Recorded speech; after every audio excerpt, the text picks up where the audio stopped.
بسم اللہ الرحمن الرحیم۔ انجینئر علی مرزا کے حوالے سے میں نے ایک بات کہنی ہے کہ میں نے دو قسم کے بیانات ریکارڈ کروائے تھے علی مرزا کے بارے میں۔ ایک تو یہ کہ بھائی میں ویسے ہی چلا جاتا ہوں، ہم بیٹھ کے کچھ سموسے پکوڑے کا تبادلہ کر لیں گے، کھا لیں گے، اور میرا مقصد اصلاح تھا، کوئی مناظرے بازی نہیں تھا کہ نادر علی نے پیشکش کی تھی کہ آپ ویسے ہی چلے جائیں، مفتی صاحب بیٹھ جائیے گا۔ میں نے کہا ٹھیک ہے۔ نادر علی نے کہا کہ سوال نہیں کیجیے گا، میں نے کہا ٹھیک ہے۔ تو یہ نادر علی نے مجھے کہا تھا کہ سوال نہیں کیجیے گا، یہ انجینئر نے نہیں کہا تھا۔ انجینئر نے خام میں اس کو بھی ایک ایشو بنا دیا کہ میری طرف غلط چیز کی نسبت کی ہے۔ اصل میں جب تک ٹو دا پوائنٹ بات نہیں ہوگی نا، تو اس وقت تک یہ دائیں بائیں یہ کھلاڑا چلتا رہے گا یوٹیوب پہ۔ تو میں ایک ٹو دا پوائنٹ بات کرنے کے لیے میں یہ کلپ ریکارڈ کروا رہا ہوں کہ یہ جو بار بار انجینئر علی مرزا کی طرف سے اس طرح کے کلپ ریکارڈ، ان کے جو فالوورز ہیں وہ ریکارڈ کر رہے ہیں کہ مفتی صاحب آ کیوں نہیں رہے، کیا ہو گیا۔ میں نے کب کہا کہ میں نہیں آ رہا؟ میں المحنت علی المفنت کے عقیدوں پر بات کرنے کے لیے تیار ہوں۔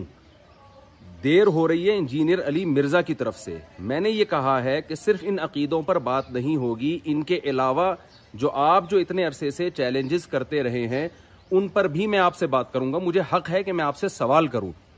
تو اب آپ کی طرف سے تاخیر ہو رہی ہے۔ آپ یہ کہہ رہے ہیں کہ یہ فروعی مسائل ہیں، اصولی نہیں ہیں۔ اصولی مسائل اس کے علاوہ بھی بہت ہے، المحنت علی المفنت کے علاوہ وہ بھی اصولی ہیں۔ اور رہا مسئلہ فروعی مسائل کا، جس میں آپ تراویح اور رفع الیدین وغیرہ کی باتیں کر رہے ہیں کہ آپ نے ماشاءاللہ 20 رکعت تراویح پڑھی، بہت خوشی ہوئی۔ تو ہم جو کچھ آپ کر رہے ہیں اس کو نہیں فوکس کریں گے، جو آپ میڈیا پہ بیان دے رہے ہیں ہم اس کو فوکس کریں گے۔ اگر یہ فروعی مسائل کی آپ کی نظر میں اتنی اہمیت نہیں تھی تو آپ نے اس اسٹائل میں ان کو ریکارڈ کیوں کروایا؟ یہ ایک سوال ہے۔ یہ آپ پہلے ہی کہہ دیتے نا یہ فروعی مسائل ہیں، ان میں دونوں رائے ٹھیک ہیں، یہ بھی ٹھیک ہے وہ بھی ٹھیک ہے، اور ایک اعتدال کے انداز میں اپنی رائے آپ ریکارڈ کروا دیتے۔ اس وقت تو آپ نے بڑے بڑے چیلنجز کیے کہ کوئی اس کا جواب دے، کوئی اس کا جواب دے۔ تو وہ چیلنجز آپ نے کیے کیوں تھے؟ اگر وہ فروعی مسائل تھے تو آپ کو وہ چیلنجز نہیں کرنے چاہیے تھے۔ تو اب آپ کو چاہیے کہ آپ ٹو دا پوائنٹ ایک کلپ ریکارڈ کروائیں، کیونکہ ایک تماشا بنا ہوا ہے یوٹیوب پہ۔ لبرل لوگ بھی ہنس رہے ہیں کہ یار یہ دیکھو مذہبی لوگوں کو کیسے آپس میں لڑ رہے ہیں، میمز بن رہی ہیں اور الٹی سیدھی باتیں ہو رہی ہیں، اور لوگوں کو ایک تماشا بنانے کا موقع ملا ہے۔ بہت سے لوگ کٹ رہے ہیں، دین سے دور ہو جائیں گے یہ منظر دیکھ کر۔ تو آپ ایک ٹو دا پوائنٹ ایک شارٹ کلپ ریکارڈ کروائیں، اس میں ایران توران نہ ہو، لمبی بات نہ ہو۔ آپ یہ کہیں کہ مفتی صاحب تو المحنت المفنت کے عقیدوں پر بات کرنے کے لیے ایگری ہو گئے ہیں، بڑی خوشی کی بات ہے، اور میں بھی اس پہ ایگری ہوں کہ میں نے جو چیلنجز کیے ہیں میں ان کا جواب دینے کے لیے تیار ہوں۔ میں نے کیے ہی اس لیے تھے وہ چیلنجز کہ میں ان کا جواب دوں، لہذا میں تیار ہوں۔ اب مفتی صاحب بتائیں کہ کب تشریف لا رہے ہیں تو میں بتا دوں گا، کیونکہ وہ جو سموسوں کی بات تھی نا، سموسوں کا تبادلہ ہوگا، وہ بات تو ختم ہو گئی، اس لیے کہ آپ کا جو پہلا رپلائی آیا، جو 5 منٹ کا کلپ آیا تھا، اس میں سموسے پکوڑوں کا تذکرہ نہیں تھا۔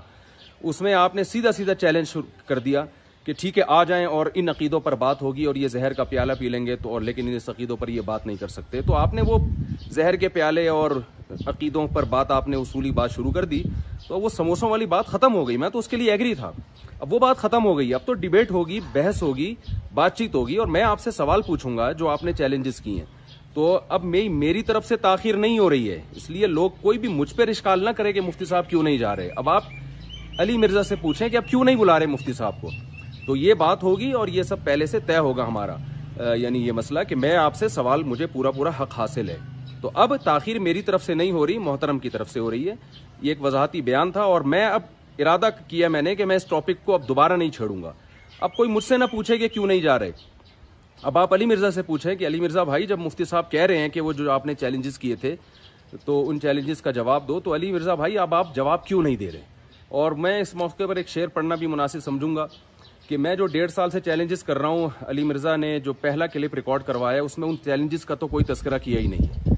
وہ ایک شعر میں اکثر پڑھتا ہوں نا، جو مطلب کی عبارت تھی، اسے پنجوں سے گھس ڈالا، کبوتر لے کے آیا ہے میرے خط کا جواب آدھا، کہ وہ ایک معشوقہ نے خط کا جواب بھیجا عاشق کو، اور کبوتر نے کمبخت نے کیا کیا کہ سلام دعا کے علاوہ جو اصل عشق معاشقے کی باتیں تھیں وہ پنجوں سے گھس ڈالی۔ تو وہ جل بھن کے جو ہے وہ عاشق یہ کہتا ہے کہ جو مطلب کی عبارت تھی اسے پنجوں سے گھس ڈالا، کبوتر لے کے آیا ہے میرے خط کا جواب آدھا۔ تو ہم جو 1.5 سال سے آپ کو چیلنجز کر رہے تھے، آپ نے جب اس چیلنج کا جواب دیا تو وہ بھی آدھا، صرف المحنت المفنت کی بات کی آپ نے، اور جو آپ نے اتنے بڑے بڑے الزامات لگائے ہیں علماء پر، حضرت معاویہ پر، اور اس کے علاوہ بھی آپ کے بہت سارے چیلنجز ہیں، تو وہ سب چیلنجز پہ بات ہوگی انشاءاللہ، تو آپ اس کے لیے تیار رہیں۔ تو آپ کا ظرف بڑا ہونا چاہیے. جب میرا ظرف بڑا ہے, میں المہند المفند پہ بات کرنے کے لیے تیار ہوں. آپ کے خیال میں تو یہ ہو ہی نہیں سکتا تھا کہ کوئی تیار ہو جائے. میں تیار ہوں الحمدللہ اس کے لیے. تو اب آپ کا بھی تو ظرف بڑا ہونا چاہیے نا. آپ کیوں اس پر اب ٹاپک پر بات کرنے کے لیے تیار نہیں ہے؟ تو میں اس بارے میں, یہ میرا لاسٹ کلپ ہے, اور اس کے بعد اب اگر میں جہلم نہیں گیا تو میں ذمہ دار نہیں ہوں گا. اس کا ذمہ دار علی مرزا ہے, جو مجھے اب ان باتوں پر بات کرنے کے لیے تیار نہیں ہے. کیونکہ میں وہاں ویسے ہی تھوڑی جاؤں گا, کیونکہ میں یا تو سموسے کھانے جا رہا تھا, کھلانے جا رہا تھا, کھانے کھلانے کچھ بھی کہہ سکتے ہیں آپ, یا میں ڈیبیٹ کرنے کے لیے جا رہا تھا. تو ان کا جو پہلا رپلائی آیا ہے اس میں بحث مباحثے کی بات انہوں نے کی ہے. تو بحث ہوگی اور ان ٹاپک پر بحث ہوگی, اور میرا خیال ہے اب اس سلسلے کو ختم کر دینا چاہیے, اس ڈیبیٹ یعنی یوٹیوب پہ کلپ بازی کو. اب انجینئر علی مرزا صاحب کو اگر وہ یہ جواب دیتے ہیں کہ ٹھیک ہے, جو چیلنجز میں نے کیے ہیں میں ان پر بات کروں گا, اور مفتی صاحب المہند المفند پہ جو میں سوال کروں گا اس کا جواب دیں گے, تو یہ کلپ جس دن انجینئر صاحب کا اپلوڈ ہو گیا, ٹو دا پوائنٹ بات ہو, اس میں ایران توران نہ ہو, آدھے گھنٹے کا کلپ نہیں چاہیے, میں 5 منٹ کی بات چاہیے. تو جس دن یہ کلپ اپلوڈ ہو گیا تو میں انشاءاللہ اپنا ٹائم بتا دوں گا کہ میں کب سفر کر رہا ہوں جہلم کا, اور میں کب بیٹھ کے بات کر رہا ہوں. تو اب اگر انجینئر صاحب جواب نہیں دیتے اس کا, اور وہ اس چیلنج کے قبول کرنے کے لیے تیار نہیں ہوتے, تو اٹ مینس کہ انجینئر صاحب اس مناظرے سے بھاگ رہے ہیں. آپ مناظرہ کر لیں, بحث کہہ لیں, کچھ بھی, تو اس کا یہ مطلب ہرگز نہیں ہے کہ مفتی صاحب جو ہے وہ چیلنج کر کے پیچھے ہٹ گئے ہیں. یہ حماقت ہے اور بے وقوفی اگر آپ میری طرف اس کی نسبت کرتے ہیں. میرا موقف 2 اور 2 4 کی طرح واضح ہے. میں المہند المفند پہ فرار نہیں اختیار کر رہا, میں آ رہا ہوں, تیار ہوں, لیکن میں یہ کہہ رہا ہوں کہ آپ فرار اختیار کر رہے ہیں ان چیلنجز سے جو آپ نے کیے ہیں. وما علینا الا البلاغ.